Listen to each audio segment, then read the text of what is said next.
ഇങ്ങനെ പോകുന്നു. തിരുവനന്തപുരം ക്ലബ്ബിൽ നിന്ന് ചോറ് കൊണ്ടുവരും. ആ ഊണ് ഒരു ഗ്രീൻ സാലഡും കൂടെ വാങ്ങിക്കും. ഇത് രണ്ടും കൂടെ കൂടി 116 രൂപയാണ്. 13 കൂട്ടം കറികളായിട്ടുണ്ട്. എല്ലാ ദിവസവും പായസമുണ്ട്. ഞാൻ കഴിക്കാറില്ല.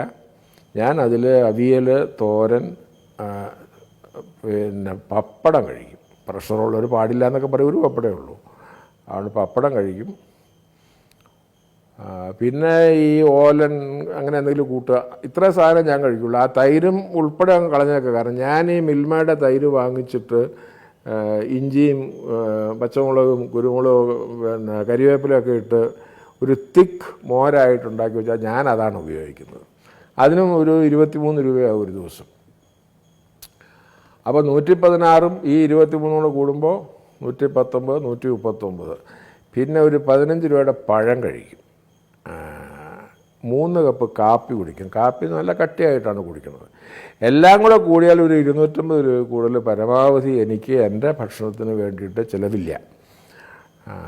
അങ്ങനെ ഒതുങ്ങി ജീവിക്കാനുള്ള ഒരു ശീലം എനിക്ക് ഉണ്ടാക്കി തന്നത് എൻ്റെ ഭാര്യയെ മരിച്ച് കൂടെ ആരുമില്ലാത്ത ഈ ഒരവസ്ഥ കൊണ്ടാണ് എന്ന് വിചാരിച്ച്, അതും ഈശ്വരൻ എനിക്ക് നൽകുന്ന ഒരു വലിയ ജീവിത പാഠമാണ് എന്ന് തിരിച്ചറിഞ്ഞ് ദാർശനികമായി അതിനെ കണ്ട് മുമ്പോട്ട് പോകുന്നു. എനിക്കിപ്പോൾ പ്രത്യേകിച്ച് എല്ലാ ദിവസവും മരിക്കാനുള്ള തയ്യാറെടുപ്പോടുകൂടെ ജീവിക്കുന്ന ഒരാളാണ് ഞാൻ.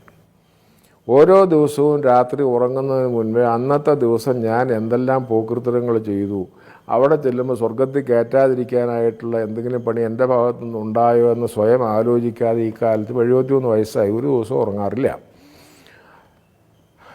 പിന്നെ എനിക്ക് എന്ന് വെച്ചാൽ ഞാൻ ജോലി ചെയ്യാതിരിക്കുന്നില്ല. 2013 365 ദിവസം കൊണ്ട് 239 പ്രസംഗം പറഞ്ഞു. അത് ഈ വല്ലയിടത്തുമൊക്കെ ചെല്ലുമ്പോൾ ഇനി വകുപ്പോൾ സാറൊന്ന് സംസാരിക്കുമെന്നൊക്കെ ചില അച്ഛന്മാരും ക്ലബ്ബുകാരൊക്കെ പറയുന്ന പോലെ സദസ്സ് എൻ്റെ തലവട്ടം കണ്ട അങ്ങനെ ഉള്ളതല്ല. നേരത്തെ കൂട്ടി പറഞ്ഞ് എൻ്റെ ഡയറിയെക്കുറിച്ച് 239 പ്രസംഗം. എൻ്റെ കോളവും പുസ്തകങ്ങൾക്ക് എഴുതിയ അവതാരിയും ഉൾപ്പെടെ 150-ലധികം ലേഖനങ്ങൾ, 23,000 കിലോമീറ്റർ കേരളത്തിൽ റോഡ് വഴി യാത്ര, 4 പ്രാവശ്യം ഗൾഫിൽ പോയി പ്രസംഗിക്കാൻ. ഇതിൽ കൂടുതൽ 73-ാമത്തെ വയസ്സിൽ എന്ത് ജോലി ചെയ്യാനാണ്? ഒരു പുസ്തകം പബ്ലിഷ് ചെയ്തു, രണ്ടാമത്തേത് ഇപ്പോൾ അച്ചടിക്കാൻ കൊടുത്തു.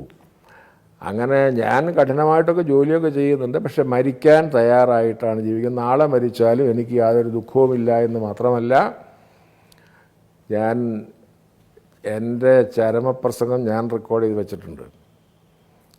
അതായത് ഈ അച്ഛൻ ഇവിടെ എൻ്റെ ചരമ ശുശ്രൂഷ, ശവസംസ്കാര ശുശ്രൂഷ നടക്കുമ്പോൾ ഈ പട്ടിയുടെ വാല് 12 കാലം കുഴലിൽ കിടന്നാലും നെവരില്ല എന്ന് പറഞ്ഞ പോലെ ഏതെങ്കിലും ഈ സർവീസ് നടത്തുന്ന അച്ഛനോ മെത്രാനോ മറ്റോ പഴയ ഓർമ്മയ്ക്ക് ഇനി വകുപ്പോൾ സാർ സംസാരിക്കുമെന്ന് പറഞ്ഞാൽ ഈ മൃതദേഹത്തിന് മിണ്ടാനൊക്കില്ലല്ലോ.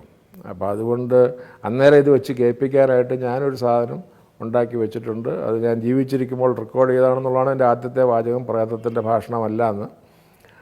എനിക്ക് ഇപ്പോൾ ആകെ ഒരാഗ്രഹം ഉണ്ടോ എന്ന് ചോദിച്ചാൽ പറയാനുള്ളത്, കിടന്ന് മരിക്കാതെ മരിച്ചു കിടക്കണം. പിന്നെ ഇപ്പോൾ രാഷ്ട്രീയത്തിൽ വല്ലതും ഉണ്ടോ എന്ന് ചോദിച്ചാൽ എന്താ, കഴിഞ്ഞ ദിവസം പറഞ്ഞു ഒരു ദളിത് മുഖ്യമന്ത്രിയെ കേരളത്തിൽ കണ്ടിട്ട് വേണം മരിക്കാൻ. അങ്ങനെയൊക്കെ പലതും കാണും. അല്ലാണ്ട് എൻ്റെ ജീവിതത്തിൽ ഇനിയിപ്പോൾ എൻ്റെ മകളുടെ മൂത്ത മകൻ്റെ കല്യാണം കഴിഞ്ഞിട്ട് അവൻ്റെ കൊച്ചിൻ്റെ മാമോദീസ കഴിഞ്ഞിട്ട് വേണം മരിക്കാമെന്ന് ഞാൻ പറഞ്ഞാൽ, എന്നാൽ പിന്നെ മകൻ്റെ രണ്ടാമത്തെ കുട്ടി പെണ്ണാ, അവളുടെ കല്യാണം കഴിഞ്ഞ് അവളുടെ കൊച്ചിൻ്റെ മാമോദീസയ്ക്ക് ഇരിക്കണമെന്നും പറയാമല്ലോ. അങ്ങനെയൊന്നും ആഗ്രഹിച്ചിട്ട് കാര്യമൊന്നുമില്ല. ഇരിക്കാൻ എനിക്ക് വിരോധവും ഇല്ല. എനിക്കിപ്പോൾ മരിച്ചേ തീരുമെന്ന് യാതൊരു നിർബന്ധവുമില്ല. എന്നെക്കൊണ്ട് ലോകത്തിനും ദൈവത്തിനും പ്രയോജനമുള്ള കാലത്തോളം ഇരിക്കാൻ ഞാൻ തയ്യാറാണ്.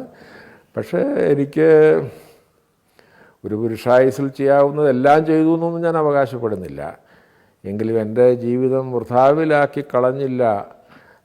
നിന്നെ ഏൽപ്പിച്ച താലന്തുകൾ നീ എന്തു ചെയ്തു എന്ന് അവസാനത്തെ ന്യായവിധിയിൽ എൻ്റെ ദൈവം എന്നോട് ചോദിച്ചാൽ, അങ്ങനെ ഏൽപ്പിച്ചത് 5 താലന്താണല്ലോ, ഞാനത് 10 ആക്കിയിരിക്കുന്നു എന്ന് പറഞ്ഞ് തിരിച്ചു കൊടുക്കാൻ സാധിക്കുമെന്നുള്ള ആത്മവിശ്വാസത്തോടു കൂടിയാണ് ഞാൻ എൻ്റെ ജീവിതത്തിൻ്റെ ഈ സന്ധ്യാകാലം കഴിച്ചു കൂട്ടുന്നത്.